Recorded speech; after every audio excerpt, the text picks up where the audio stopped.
कृष्णाय वासुदेवाय देवकी नंदनाय च देवकी नंदनाय नन्दगोपकुमाराय नन्दगोपकुमाराय गोविन्दाय नमो नमः गोविन्दाय नमो नमः ज्ञानतिमिरन्धस्य ज्ञानञ्जनशलाकया चक्षुन्मिलितं येन तस्मै श्रीगुरवे नमः। माधवरवज्जल प्रणमध्याय श्री रूपांगभक्तिदा श्री गौर करुणाशक्ति विग्रहाय नमोस्तुते। हे कृष्ण करुणा सिंधु दीन बंधु जगतपते गोपीश गोपिका कांत श्री राधा कांत नमोस्तुते। तप्त कांचन गौरांगी श्री राधे वृंदावनेश्वरी वृषभानुसुते देवी प्रणमामि हरिप्रिय। वंचाकल्पतरुभ्यश्च कृपा सिन्धुभ्यैव च पतितानां पावनेभ्यो वैष्णवेभ्यो नमो नमः। जय श्री कृष्ण चैतन्य प्रभु नित्यानंद श्री अद्वैत गदाधर शिवासादि गौर भक्तवृंद। हरे कृष्णा कृष्ण कृष्ण हरे हरे हरे राम राम राम हरे हरे। पूज्य पावन श्री रंगी राम दरबार को शत प्रणाम। दरबार के समस्त वैष्णव जनों को, गुरुजनों को कोटि कोटि प्रणाम उनसे आशीर्वाद की कामना करते हुए कि भगवत भक्ति जो ठीक ढंग से तो नहीं कर पा रहे, परंतु संत महापुरुषों की कृपा आशीर्वाद से जो थोड़ा कुछ भी जुड़ पाए हैं, उसी को अपने जीवन का लक्ष्य बनाकर आगे बढ़ते रहे। यही मंगलमय कामना के साथ आज के सत्संग में प्रवेश करते हैं। हरे कृष्ण। भगवान गीता, रामायण, भागवत और भी बहुत सारे अन्य ग्रंथों में ऐसा कहते हैं कि जो उपासक अनन्य चित्त से मेरा स्मरण करता है, मैं उसके लिए बहुत सहज हो जाता हूं, बहुत सरल हो जाता हूं, आसान हो जाता हूं। जिन्हें लगता है ना कि भगवत प्राप्ति तो बहुत कठिन काम है, बहुत मुश्किल है, ये तो किसी बड़े बड़े तपस्वियों, सन्यासियों का, ब्रह्म ऋषियों का काम है भगवत प्राप्ति करना। लेकिन अगर हम भगवान की कृपा पर, उनकी करुणा पर नजर डालें तो कुछ भी कर देते हैं, कुछ भी कर सकते हैं। किससे कब राजी हो जाते हैं कुछ पता नहीं है। आपके सिंधी में एक भजन है, मुझे तो सिंधी से नहीं आती ठीक से, लेकिन थोड़ा सा मुझे याद है। अलाई जे छामे राजिया, अलाई जे कैसा राजिया, कोई राजा को फकीर बाजीगर जी बाजिया, कोई राजा को फकीर बाजीगर जी बाजिया, अलग जामे राजिया, अलग कैसा राजिया, अलग जामे राजिया, अलग कैसा राजिया। बस इतना ही गाना। हरे कृष्ण के रख दे तो लाल के कख दे कंगाल करे, डोह असांजा कीना निसे शाला पंजी मेहर करे। वो अपनी कृपा करता है और कब किस पे क्या कृपा करते हैं ये कोई नहीं जानता, कोई नहीं जानता। कभी कभी सुबह से लेकर रात तक बजने वाले राम राम राम राम कृष्ण कृष्ण कृष्ण राम उनकी दृष्टि से बहुत दूर है। और ऐसा भी देखने आया है जिसके जीवन में ना तप है ना साधना है और भगवान उनके लिए बड़े सहज हैं, बड़े सरल हैं। न जाने किस बात पर रीझ जाते हैं। ऐसे ही मुझे एक भक्त की कथा, एक चरित्र याद आ रहा है। आचार्यों से सुना हुआ, श्रवण किया हुआ। एक व्यक्ति थे दीनहीन, बचपन में ही माता पिता गुजर गए।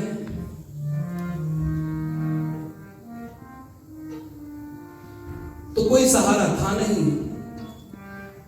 बस जहां साधु संत देखते थे वहां चले जाते थे। जितना मिलता था उतना पा लेते थे। लेकिन धीरे धीरे थोड़ी आदत खराब होने लगी। अब काम काज कोई नहीं, ये देखा जाए लोग निकम्मे होते हैं ना, कोई काम काज नहीं करते, वो खाते भी ज्यादा है। तो इसकी आदत बन गई, 2.5 किलो आटे की रोटियां अकेला खाता था, 2.5 सेर आटे। हरे कृष्ण। तो बस जब ऐसा करने लगा तो किसी ने नाम भी रख दिया अढ़ैया। अढ़ैया माने 2.5 किलो जिसका भोजन, अढ़ैया नाम रख दिया। हरे कृष्ण हरे कृष्ण। आपने भी कोई अढ़ैया है क्या? हरे कृष्ण। तो नाम रख दिया किसी ने अढ़ैया। अब अढ़ैया पूरे 2.5 किलो का जिससे भी लेता है तो पूरे 2.5 किलो का तोल करके लेता है। और फिर परिवार वाला तो कोई है नहीं, स्वयं बनाता है, खाता है। फिर इसने सोचा चलो कोई काम काज देख लो। आजकल लोग थोड़ा गाना भी मारने लग गए। जिन संतों के पास, साधुओं के पास जाता था, वहां किसी गुरु को कहा, महाराज कोई काम धंधा बताओ, कोई काम शाम के। बोले क्या काम करते हो? बोले जो आप कहोगे कर लूंगा। बोले हमारे यहाँ गौ सेवा होती है, गैया चराओगे? बोले हाँ। तो बोले साहब मुझे उसके बदले में क्या मिलेगा? तो बोले तुम्हें जो तुम्हारे भोजन वेजन की व्यवस्था है वो हो जाएगी, और तुम खुद ही बता रहे हो आगे पीछे होते हैं, तो तुम्हें किसके लिए चाहिए? बोले नहीं साहब अपने लिए तो चाहिए, अपना भरण पोषण करना है। बोले कितना चाहिए, कितना चाहते हैं? बोले पूरे 2.5 किलो तोल के देते हैं हम। तो गुरु ने कहा ठीक है, यहाँ भंडारा चलता है, 2.5 किलो कौन सी बात है, ले लेना। बोलो हरे कृष्ण हरे कृष्ण। लेकिन एक बात बताओ, हमारे यहाँ गौ सेवा होती है, सेवा अच्छा करना, लेकिन जो तुम्हें देंगे हमारे यहाँ रिवाज है, रीति है। अब ऐसा तो हो नहीं कि क्योंकि तुम गाय चराने जाओगे तो यहाँ से भोजन तुम्हारे पास पक कर जाए तो तुम्हें दे देंगे, वहीं जहाँ गैया चराओगे तो वहीं बनाना और खाना। लेकिन एक बात याद रखना कि पहले भोग लगाना, फिर भोग लगा के खाना, ठीक है ना? क्योंकि हमारे भंडारे से जो कुछ बनता है वो पहले ठाकुर जी को भोग लगता है। इसने कहा ठीक है जैसा ही करेंगे। और 2.5 किलो तुलवाया। गुरु ने जो सिवैये थे उनके आश्रम के, तो उनके पास रहता था सीधा बहुत, तो उनको कह दिया कि इसको दे दो 2.5 किलो और ये जाएगा, और फिर अपना खुद ही बनाकर खा लेगा। 2.5 सेर आटे के साथ कुछ पटाटो आलू वगैरह भी दे दिया कि कुछ भात वगैरह बनाएगा और साथ में खा लेगा। अब ये गया जंगल में, वहां गैया चरा रहा था। फिर इसने वहां से कुछ गाय के गोबर के छेने और कुछ लकड़ियां इकट्ठी की और फिर बैठकर इसने गैया चरने के लिए छोड़ दी और फिर भोजन बनाने लगा। जैसे ही वो प्रसाद तैयार हो गया तो उसे याद आया कि भाई गुरु ने कहा था कि पहले भोग लगाना फिर खाना। तो बोले भोग लगाते कैसे, इसको बेचारे को कुछ पता नहीं, भोला भाला सा सीधा साधा सा। अब उसको कोई वेद मंत्र आता नहीं, हम तो भोग रखते हैं ना तो मंत्र बोलते हैं, वो उसको ऐसी कोई थी नहीं, कोई ज्ञान नॉलेज नहीं था। तो विचार करने लगा कि क्या बोलूं, कैसे बोलकर मतलब भोग लगाना है। तो वो भोग रखकर और कहने लगा गुरुदेव के ठाकुर आकर भोजन पवा लो, आके भोजन खा लो। ऐसा जब बोला तो आंखें बंद करके बोला, आंख खोले तो सामने नीलवर्ण कांति के खड़े थे। अब उनके गुरु के जो ठाकुर थे वो श्री रामचंद्र जी थे। हरे कृष्ण, मर्यादा पुरुषोत्तम श्री राम थे। तो राम जी आंखें खोल कर देखे तो सामने खड़े हैं। बोले भाई कौन हो? बोले मेरा नाम राम है, आपने मुझे पुकारा कि मेरे गुरुदेव के ठाकुर, तुम्हारे गुरुदेव के ठाकुर हमें आपने बुलाया, हम आ गए। तो बोले अच्छा आयो तो पाओगे भी? बोले हाँ, जब बुलाया तो पवाने के लिए आए हैं तो पवाएंगे भी खाएंगे भी। तो बोले ठीक है डाल लो फिर खा लो। बोले नहीं ऐसे नहीं खाते कि तुम्हारा अलग और हमारा अलग, पहले जो बनाया है सब पट्टन पे रखो और फिर हमें भोग लगाने का तरीका है, आंखें बंद करो, ठीक है ना, तो फिर हम खा लेंगे। तो उसने कहा चलो ठीक है, ये पवाएगा तो एक तो रोटी खा लेगा, उसने जो कुछ बनाया था रख लिया। अब उसने आंखें बंद करी, आंखें जब उसको थोड़ा सा कहा कि भाई थोड़ा सा देखूं तो देखा तो वो सारा चट कर गया ना, तो सारा खा गया। अब इसके लिए कुछ बचा नहीं, अब क्या करे, वो जो पट्टल में थोड़ा बहुत लगा था बस वही खाया। फिर वापस गया, दूसरे दिन गुरु को कहा कि महाराज वो 2.5 सेर आपने दिया था लेकिन अभी हमें 5 किलो दो। बोले वो क्यों? बोले वो 2.5 सेर तो हम अपना ले जाते हैं, 2.5 सेर वो एक्स्ट्रा चाहिए, आपने कहा था ना भोग लगा के खाना। तो हमने वहां जब बनाया था तो हमने कहा था कि गुरुदेव के ठाकुर, वो तो आ गए। अब वो गुरुदेव ने कहा शायद ऐसे विनोद कर रहा है, तो गुरु ने उनको कह दिया जो सिवैया थे उनको 5 किलो दे दो, उनके कोई कमी नहीं थी। कहा भाई 5 किलो दे दो उसको, बोला भाला पता नहीं शायद गईयों को खिलाएगा, वो 5 किलो दे दिया उसको। अब फिर वो गाय में चरने के लिए छोड़ दी और ये फिर गाय के छेने वगैरह इकट्ठा करके, गोबर के लकड़ी इकट्ठा करके प्रसाद बनाने लगा। जैसे ही प्रसाद बना तो फिर कहा गुरुदेव के ठाकुर आ जाओ। अब जब गुरुदेव के ठाकुर कहा आए, इसने आंखें बंद करके बुलाया, आंखें खोलकर देखा तो आज एक एक्स्ट्रा है साथ में। बोले ये कौन है? बोले हमारी पत्नी है। अच्छा पत्नी भी आती है? हैरान होकर पूछने लगा तो ये भी पवाएगी क्या, ये भी खाएगी? बोले हाँ ये भी खाएगी। तो बोले ठीक है। बोले फिर आप आंखें बंद करो। तो फिर अब उसने आज 5 किलो बनाया था, उनका 2.5 हमारा 2.5 उनका। हरे कृष्ण। तो वो आंख जब बंद करके उनको पवाया, प्रसाद भोग लगाया, तो 5 का 5 किलो खा गए। अब उनको पता नहीं है कि उनका जैसे इसका नाम है राम, उसको पता नहीं है कि ये सच वाले राम है ये, क्योंकि कभी ऐसा कोई हुआ ही नहीं, उसको फीलिंग कोई ऐसा भावनाएं आई नहीं। बस वो तो अपने गुरुदेव ने जो कहा कि भी भोग लगा के खाना है। अब तीसरे दिन फिर जब गुरु के पास से आने लगा गैया लेकर, तो गुरु को कहने लगा महाराज वो आज हमें 7.5 किलो चाहिए। बोले वो क्यों? बोले वो जो आपने कहा था कि भोग लगा के खाना, तो हमने कहा था गुरुदेव के ठाकुर, लेकिन जब आज गए हम, मतलब कल जब गए तो हमने कहा गुरुदेव के ठाकुर, तो उनके साथ तो ठुकरायण भी थी, उनकी पत्नी भी थी। तो बोले वो सारा खा गए, हमारे लिए कुछ बचा नहीं, तो आज से 7.5 किलो दो, 5 किलो उनका, 2.5 किलो हमारा। बोले जी ठीक है। वो गुरुदेव ने उनको कह दिया, उन्होंने 7.5 किलो दे दिया। अब सब 7.5 किलो दिया, तो अब चाहे जितना बढ़ता जा रहा था तो टाइम तो उतना लगता है। फिर ये गया जंगल में, गैया विचरने के लिए छोड़ दी, फिर लकड़ियां इकट्ठी की, भोजन बनाना शुरू किया, तो टाइम लग गया इसको। पहले 12 बजे बन जाता था, आज 1:30-2 बज गया।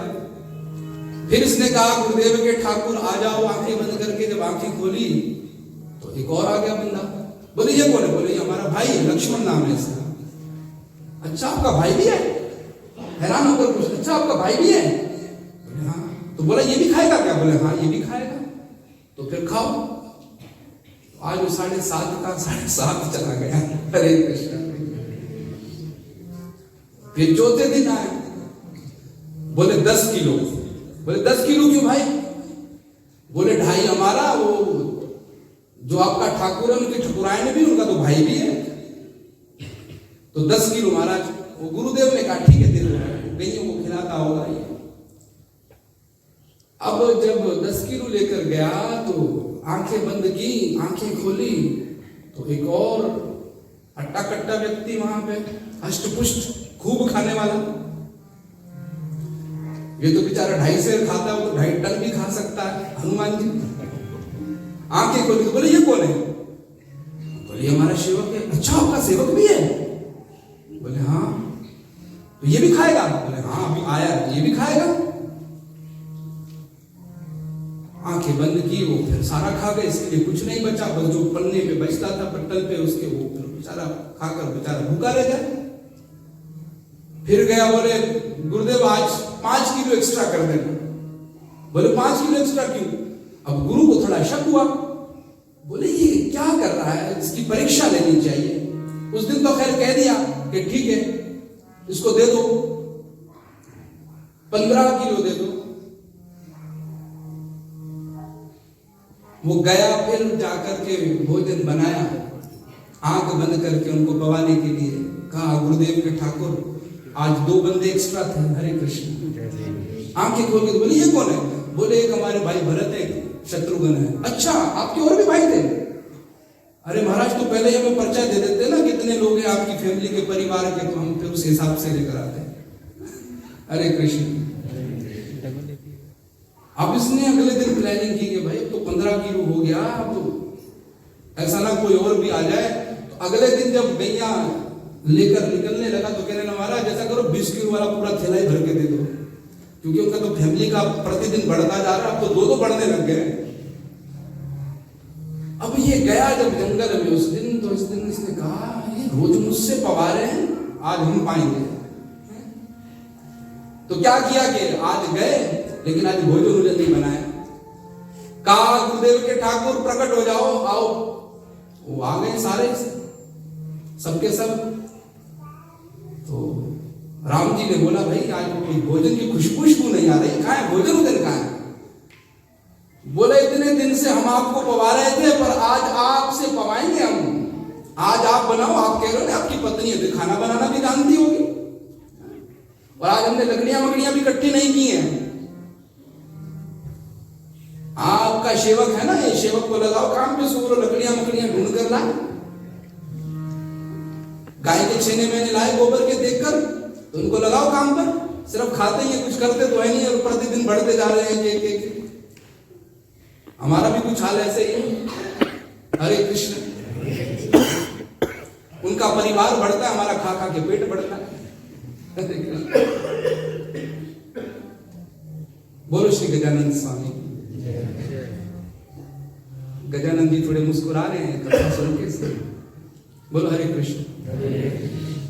गजानंद जी की कितनी पत्नियां हैं? क्या नाम है?